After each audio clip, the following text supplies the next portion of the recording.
Good evening. Welcome to Georgia 12 tonight. I'm John Stone, Republican candidate for Georgia's 12th congressional district seat. Welcome to the show tonight. If it's the first time joining us, remember that you can send your questions by email to john@johnstoneforcongress.com or by Facebook or Twitter.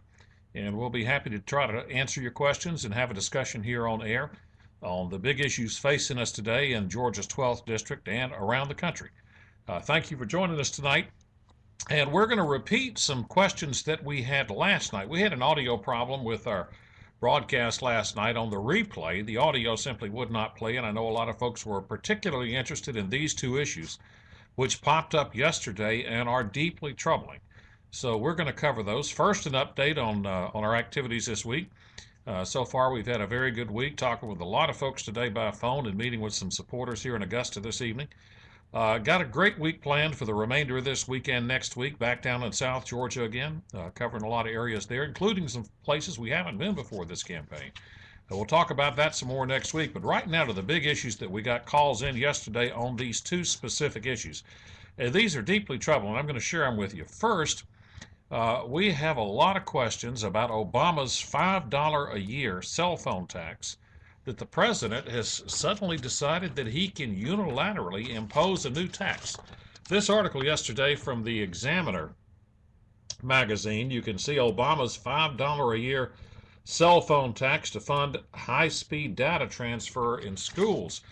This is quite troubling in that the president has suddenly decided that he can unilaterally raise a tax on our cell phones without going through Congress. And he said as much. He said, I don't think Congress is going to move on this, so I'm going to do it unilaterally.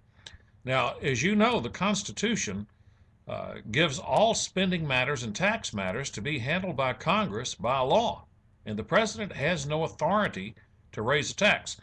He's making a flimsy legal excuse on this, that this, in fact, is not a tax. We're right back to the Obamacare arguments, if you remember those.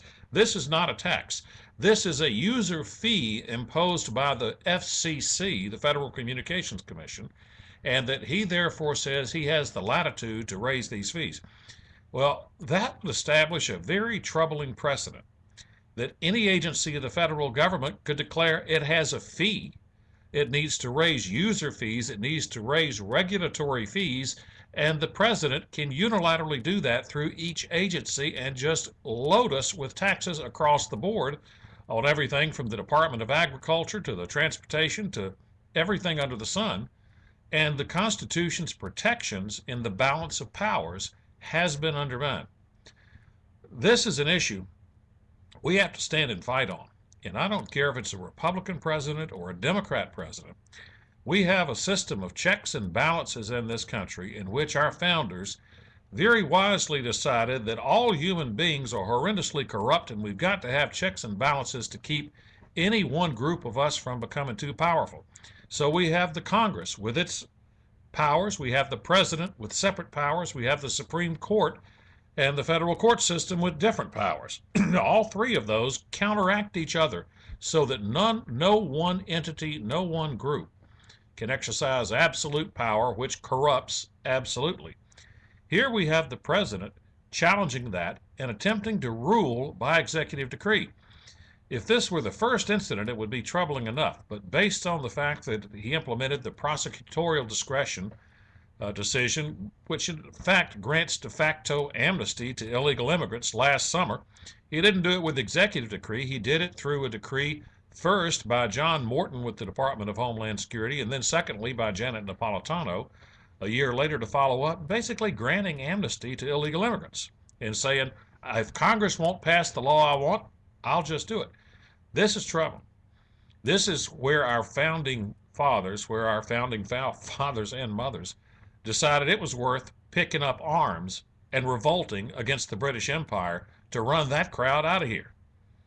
Now, we can handle this legislatively through Congress if we've got a Congress that'll stand up. If we don't have one, we might have to do what our founders did. That's a horrible thought, and it's so much easier to use the legislative remedies we have available to us, which are to defund these activities, to strip the president of any ability to enforce this. This is something we have to address, and we have to have leadership and a Republican strategy and hopefully a bipartisan strategy to address this, because this goes far beyond this president and this issue. This goes to the founding principles on which our country was built, the rule of law and the Constitution.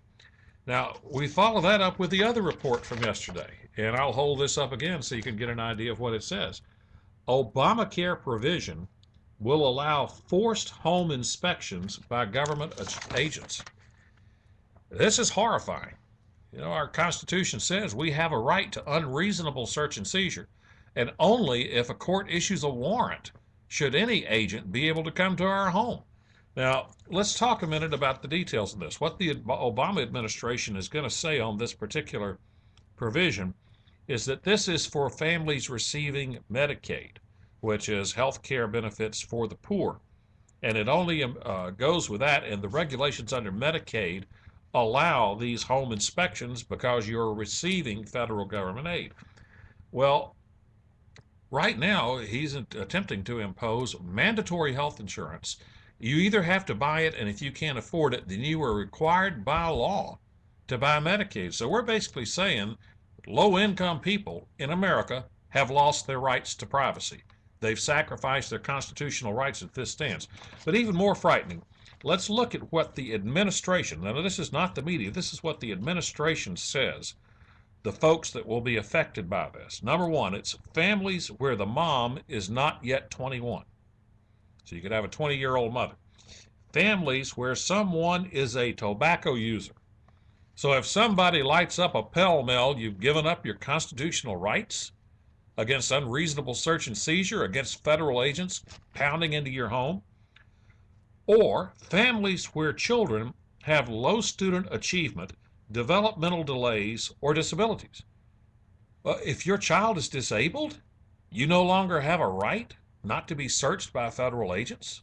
If your child is a slow learner, maybe they're a slow learner because their teachers are trying to teach whole language at school instead of phonics. Okay, now the federal government has a right to crash into your home. And listen, this is the most absolutely infuriating reason next. Families with individuals who are serving or formerly served in the armed forces, including such families that have members of the armed forces who have had multiple deployments outside the United States. This is a war on our military families. The guys and gals that have been deployed multiple times to defend our freedoms in Iraq and Afghanistan, saying that because of that, you've given up your right to privacy in your home with your own children. This is an outrage. This is right back to the first issue we're dealing with tonight on the president seeming to think that he can impose unilateral taxes on the American people. This is intolerable. This is the kind of thing that we have to fight to overthrow, and we have to fight to overthrow it through whatever means are necessary. Right now, we've got the best means available, and that is you can go to the polls this spring in the primary and vote John Stone for Congress, and I will go up there and I'll fight the Obama administration. I'll fight Republican leadership. I'll fight Democrat leadership. You're not going to steal our freedom and get away with it. And if I get kicked out, so be it. If I have to fight alone, so be it. This cannot stand if we're going to remain a free people. You know, for the last over 200 years, our forefathers and mothers have fought to maintain the individual freedoms and rights we have under the Constitution, and I'll be damned if our generation is going to be the one that gives it away. If you want somebody to go to Congress, get along with leadership, get along with Democrats, work quietly with a compromising attitude on issues like this. Don't vote for me. I'm not doing it. This has got to be overthrown, and we've got to use every legislative vehicle at our disposal to do it, to avoid having to make the kind of sacrifices our founders did. This is something on which we have to stand, we have to fight. If we're going to do it, I need your support. If you haven't done so already, that unfortunately means financial support if we're going to be able to get our message out where the people of this district can hear it and make their voting decisions based on that.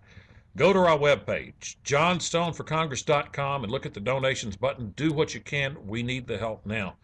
We've got to fight. We've got to stand up. Right now, we can do it very simply by going to the polls and voting the right way.